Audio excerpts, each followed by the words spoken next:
जी अस्सलाम वालेकुम। सुनाओ की हाल जी, ठीक हो? ते सुनाओ की नाम जी अपना? मेरा नाम बशीर है जी। बशीर जी हाँ।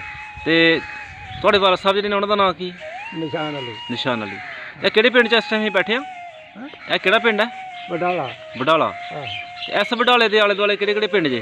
इत्थे आले दुआले इधर उच्चा, हाँ ए पिंडी पंडिहाल, ए टेड़ा, हाँ। ए सन्नी, गोआ, नवा पिंड, जफरवाल। अच्छा है। ते इस टाइम ये जी जगह जिथे असीं बैठे हैं इहदे बारे दसो सानू कि किहदी जगह है ये, जेह्ड़ा मज़ार बने दा किहदा मज़ार है? जनाब मीरा साहब सज्जद साहब ने। अच्छा हाँ, उन्होंने दरबार है। ठीक है।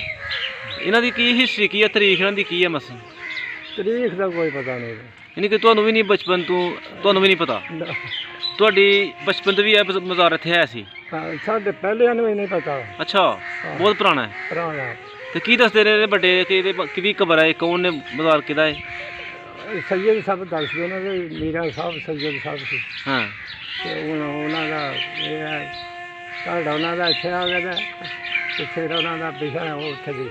अच्छा वो भी बनी जी दरबार पर ओहदा थोड़ा ਇਹਦਾ 9 ਗਜ਼ ਦਾ ਦਰਬਾਰ ਹੈ। 9 गज का दरबार है, ਹਾਂ यानी कि 9 गज लंबी कबर है। ਹਾਂ तो इत्थे मेला शेला भी हुंदा जी कोई? ਆਹ ਹੁੰਦਾ ਨੇ ਮਾੜਾ ਜਿਹਾ भंडारा हुंदा है? ਲਾਲਾ एक बारी हुंदा साल च, 2 बारी? ਨਹੀਂ ਇੱਕ ਵਾਰੀ ਹਾੜ। अच्छा तो दुकानां शकानां आंदियां ने इत्थे, मेला शेला लगता है? ਆਹੋ ਦੁਕਾਨ ਕੋਲ ਬੱਲੀ ਵਾਂਝੀ ਆਉਂਦੀ ਹੈ, ਪੰਗੂੜੇ ਪੰਗਾੜੇ ਆ ਜਾਂਦੇ ਨੇ, ਨੱਚਣ ਟੰਪਣ ਵਾਲੇ ਆ।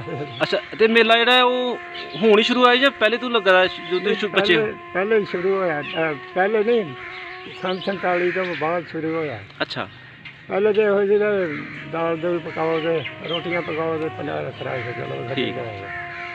ਤੇ ਹੁਣ ਢੋਲ ਢਮਕਾ ਵੱਜ ਜਾਂਦਾ, ਬੁੱਢੀਆਂ ਵੀ ਆਹੀ ਸਲਾਮਾਂ ਚੱਲਦੀਆਂ ਨੇ ਅਸੀਂ। ठीक है, बहुत शुक्रिया, मेहरबानी। अस्सलाम वालेकुम।